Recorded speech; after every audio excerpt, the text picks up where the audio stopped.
Hello friends, welcome to Utkarsh classes. आज के इस वीडियो में आप सभी का स्वागत है, जो कि एक स्पेशल वीडियो है क्योंकि ये है नॉलेज का डबल डोज।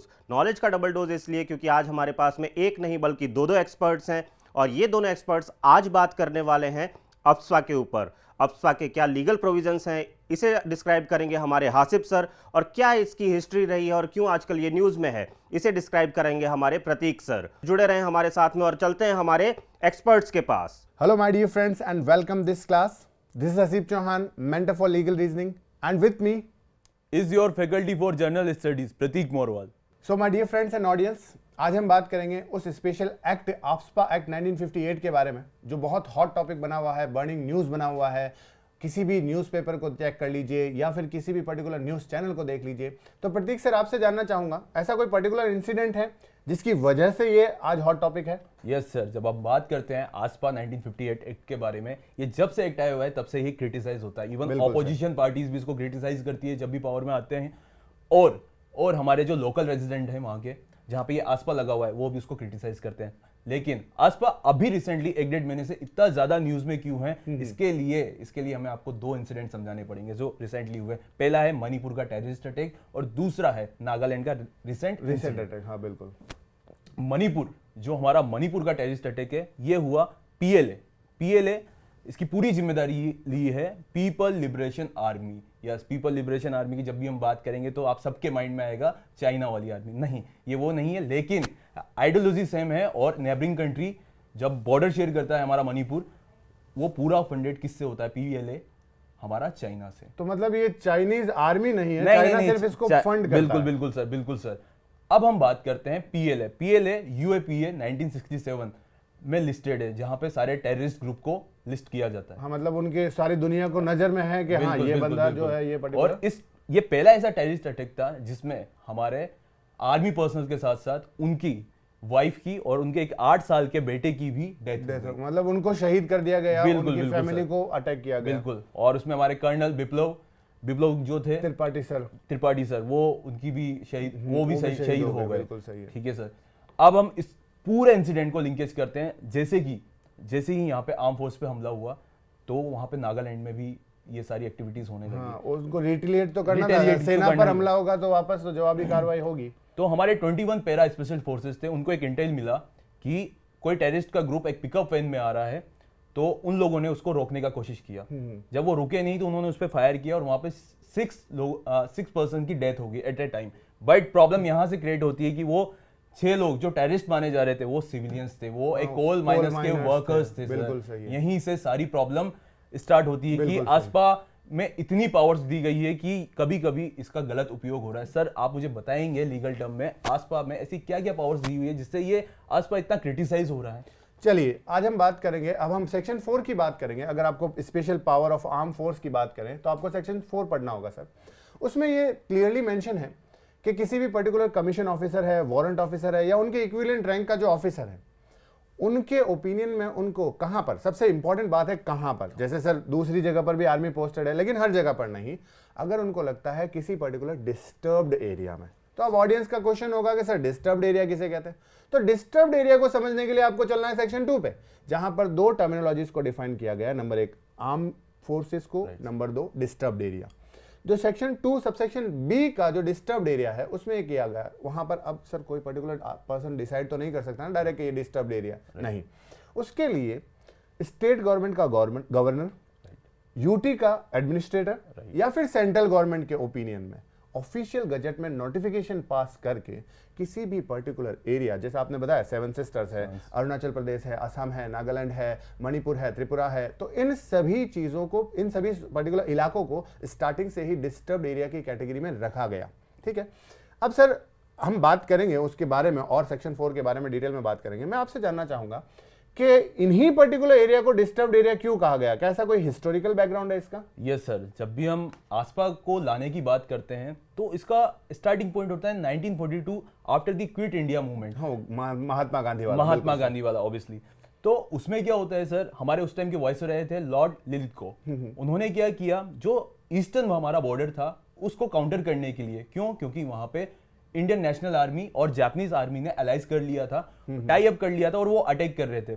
उसको प्रोटेक्ट करने के लिए हमारे वाइसरॉय लॉर्ड ललित गो ने खुद की जो आर्मी थी उनको पूरी पावर दे दी। पूरी पावर मतलब एक्स्ट्रा पावर भी कि आप वहां जाके कुछ भी कर सकते हैं। जो भी आप आसपा में अभी लीगल टर्मिनोलॉजी में आपने बताया, बिल्कुल वो जो पावर्स दी। उसके बाद जब हमारा 1947 में जब हमारा देश आजाद हुआ 15 अगस्त 1947 में, उसके एक दिन पहले नागालैंड ने 14 अगस्त को खुद को इंडिपेंडेंट डिक्लेयर कर दिया। हाँ, तो हमारी गवर्नमेंट के माइंड में ये आया कि जो सिस्टम बना हुआ है स्पेशल पावर्स का, इसको जो पार्टीशन से होने वाला जो भी केओस होगा, जो भी वायलेंस होगा, उसको रोकने के लिए हम ये चीज ला सकते हैं। तो ये 47 में आया, 48 में ये एक्ट बन गया, उसके बाद ये ऑर्डिनेंस बिल एक्ट बनते बनते बनते बनते 57 में रिपील हो गया, जबकि ये 1 साल के लिए आया था। लेकिन अब जब बात करते हैं आसपास इस पर्टिकुलर रीजन 7 सिस्टर्स, तो ये तब कहां आया? Special power act for Assam and Manipur. और जब ये आसाम के लिए आया तो उस टाइम आसाम ओनली, जो प्रेजेंट सिचुएशन है आसाम की, वो आसाम नहीं था। आसाम के साथ वहां पे मिजोरम भी था, मेघालय भी था, अरुणाचल प्रदेश और नागालैंड कवर हो रहे थे। यस यस सर, ये सारा उसी में कवर्ड था। तो ये 2 स्टेट के लिए उस टाइम पे आया था। और जैसा कि आप सबको पता ही है कि अभी तक चल रहा है। इवन आसपा अभी तक पंजाब में और जम्मू कश्मीर में भी लग चुका है, लेकिन वहां से रिपील हो जाता है। Yes sir. तो अब मैं आपको बताऊंगा सर कि जैसे मैंने सेक्शन 4 को वहां पर रोका था, क्योंकि सर से जानना जरूरी था कि ज्योग्राफिकल कंडीशन बहुत जरूरी है। आपको भी पता होना चाहिए कि जैसे कि हमारा जो पर्टिकुलर एरिया है, जो 7 सिस्टर्स का एरिया है, वो म्यांमार बॉर्डर से लगता है, ईस्ट पाकिस्तान जो बांग्लादेश है उनसे लगता है, तो वो कहीं ना कहीं इंसर्जेंसी की कोशिश करते रहते हैं। Right sir. जब भी हम बात करेंगे 7 सिस्टर्स की, तो हमें कोलकाता में जाना पड़ेगा। एक सिलगुड़ी कॉरिडोर है जिसको हम चिकन नेक कहते हैं। चिकन नेक मतलब बहुत ही पतली सी गर्दन, अगर उसको पकड़ लिया तो हम नॉर्थ ईस्टर्न जितने भी स्टेट्स है जिन्होंने हम 7 सिस्टर्स बोलते हैं, इवन दी सिक्किम को एक्सक्लूड करते हैं हम 7 सिस्टर से, ये सारा कंट्रोल किसी और के पास चला जाएगा। मतलब और चाइना का कनेक्शन बिल्कुल। और चाइना हमेशा यही ट्राई करता है। आपने देखा होगा रिसेंट इंसिडेंट नाथुला पास के बारे में भी, हाँ, बिल्कुल। जब भी आपने सुना होगा, तो ये यही जो चिकन नेक है उसको भी तोड़ने की कोशिश करता है। इवन जो ज्योग्राफिकल वहाँ के डेमोग्राफी है, वहाँ के लोगों का पूरा कल्चर अलग है, वहाँ पे एजुकेशन अच्छी है लेकिन वहाँ पे एम्प्लॉयमेंट रेट अच्छी नहीं है, तो वहाँ पे लोग बहुत जल्दी प्रोवोक हो जाते हैं, भड़काने की कोशिश की जाती है अपने देश के लिए। बिल्कुल सही है। तो अब हम आपसे बात करेंगे दोस्तों वो सेक्शन 4 जो वापस, जैसे डिस्टर्ब्ड एरिया के बारे में हमने समझ लिया सेक्शन 2 में जाकर, अब सेक्शन 4 में सर हम बात करेंगे उन पर्टिकुलर पावर्स की जो आपने फर्स्ट क्वेश्चन मुझसे पूछा था। तो मैंने बताया था कमांडिंग ऑफिसर्स है, वारंट ऑफिसर्स है, या इनके इक्विवेलेंट रैंक का जो ऑफिसर्स है, उनके ओपिनियन में अगर डिस्टर्ब्ड एरिया में सबसे वर्ड जो इंपॉर्टेंट यूज में लिया गया ओपिनियन, उनके ओपिनियन में पब्लिक ऑर्डर की सेफ्टी और मेंटेनेंस के लिए अगर लगता है उनको, किनको, आर्म्ड फोर्सेस को, कि कुछ पर्टिकुलर एक्शन लेना चाहिए, तो वो किसी के ऊपर फोर्सफुली यूज कर सकते हैं, उसको अरेस्ट कर सकते हैं, उस पर फायर कर सकते हैं, असेंबली होने से रोक सकते हैं, और उन लोगों पर अलग अलग तरीके से कुछ भी पर्टिकुलर उनको अरेस्ट किया जा सकता है विदाउट वारंट। सबसे इंपॉर्टेंट बात है ओपिनियन प्लस विदाउट वारंट। ठीक है। अब सवाल यह है कि सर इतनी पावर होने के बाद में तो कोई भी क्यों रुकेगा? तो आप इसके बारे में क्या कहेंगे कि सर जो स्पेशल पावर दी गई है उसके बारे में हम बाद में बात करेंगे इसके आगे, तो स्पेशल पावर जो दी गई है क्या वो सही है या गलत है? सर स्पेशल पावर जब भी हम बात करेंगे इंडिया की इंटरनल सिक्योरिटी के लिए, और इंडिया की ये जो 7 सिस्टर्स है ये 99% बॉर्डर शेयर करती है इंटरनेशनल बाउंड्री के। ओनली 14 किलोमीटर का ये इंटरनल बॉर्डर शेयर करती है इंटरनल स्टेट्स के साथ। प्लस जब हम इंटरनल सिक्योरिटी की बात करेंगे तो ये सारी पावर्स देना जरूरी है। क्यों? क्योंकि आपने NSCN का नाम सुना होगा, जो कि नागा ट्राइब्स का एक टेररिस्ट ग्रुप है। ये 2 तरीके से चलता था, NSCN-K, NSCN-IU। लेकिन जो NSCN-IU है वो उसके साथ 2015 में पीस अकॉर्ड साइन हो गया। ये इंडिया में काम करता था NSCN-IU। जब हम बात करेंगे NSCN-K म्यांमार में, हाँ, आपने एक उरी मूवी देखी होगी सर, देखी है सर। उसमें जो सर्जिकल स्ट्राइक होती है स्टार्टिंग में वो NSCN-K पे ही होती है, और वहां पे इंडिया और म्यांमार के जो सोल्जर्स है, सनराइज नाम की एक एक्सरसाइज होती रहती है उनके बीच में, जब भी ऐसे कोई इंसर्जेंस ग्रुप और टेररिस्ट ग्रुप वहां पे आते हैं। तो मेरा मानना है कि ये जो आसपा आया है ये वेलफेयर के लिए ही आया है, वहां पे इस रीजन में स्टेबिलिटी लाने के लिए आया है, लेकिन समहाउ हो सकता है इसका गलत उपयोग भी हो रहा हो। This is the first time army ने प्रॉपर अपोलोजाइज किया है कि हमारे साइड से प्रॉपर गलती हुई है। बिल्कुल। इवन हमारा गवर्नमेंट ऑफ इंडिया ने भी इसके लिए कंडेम भी किया है और अपोलोजाइज भी किया है, आगे से ऐसी चीजें नहीं होनी चाहिए। अमित शाह ने पार्लियामेंट में बोला है, ये इनके वर्डिंग थे कि नहीं, उनको रोकने की कोशिश की, जो पिकअप वैन था वो नहीं रुके, देन हमने वहां पे शूट किया। हाँ, तो ये सारी चीजें थी। बट हम बात करें कि नहीं, हम इसके बारे में क्या कर सकते हैं, तो प्रॉपर वहां पे एक एजुकेशन हो, ताकि लोगों को वहां प्रॉपर काउंसलिंग हो। जब भी हम नक्सलवाद की बात करते हैं, हमने वहां पे भी तो काम किया है ना सर। जितने भी हमने नक्सल्स पकड़े, उनको हमने प्रॉपर काउंसलिंग दी। चलिए सर, इसी बात पे एक छोटा सा मैं यहाँ पर अपनी ऑडियंस को बताना चाहूंगा। जैसे आपने नक्सलवाद का नाम लिया, तो ऑडियंस के दिमाग में एक क्वेश्चन होना चाहिए कि सर जैसे म्यांमार बॉर्डर्स हैं, चलो मान लेते हैं 7 सिस्टर्स पे लग रहे हैं, तो कई ऐसे एरियाज हैं तमिलनाडु के हैं, कर्नाटक के हैं, जहां नक्सलवाद है, वहां पर आसपा क्यों नहीं लग रहा? सर आसपास इसलिए नहीं लग रहा क्योंकि वो हमारे लोग हैं, और हाँ, क्योंकि वो हमारे लोग बिल्कुल हैं। सही। और जो ये इंसर्जेंस है, ये घुसपैठी हैं, ये घुसपैठे, ये दूसरे घुसपैठे। देश के लोग हैं। बिल्कुल परफेक्ट, परफेक्ट, एकदम परफेक्ट। तो सर आसपा में मुझे आप एक बात बताइए, ये सारी पावर आर्म फोर्सेस के पास है, लोकल पुलिस का इसमें कोई रोल नहीं है? ऐसा नहीं है सर, ऐसा नहीं है कि आप सिविल जो लॉ है उसको बिल्कुल आपको फॉलो करना ही पड़ेगा। सेक्शन 4 में आपको पावर दी गई, बिल्कुल आर्म फोर्स को अच्छी पावर दी गई है, वेरी गुड, कोई बात नहीं। लेकिन ये क्यों दी गई, जो सर ने बताया हमें कि इंसर्जेंसी को रोकने के लिए देश की इंटरनल सिक्योरिटी सबसे ऊपर रहेगी। लेकिन इसका मतलब ये नहीं है कि पुलिस वालों को बिल्कुल नेग्लेक्ट किया गया, 100% ऐसा कुछ नहीं है।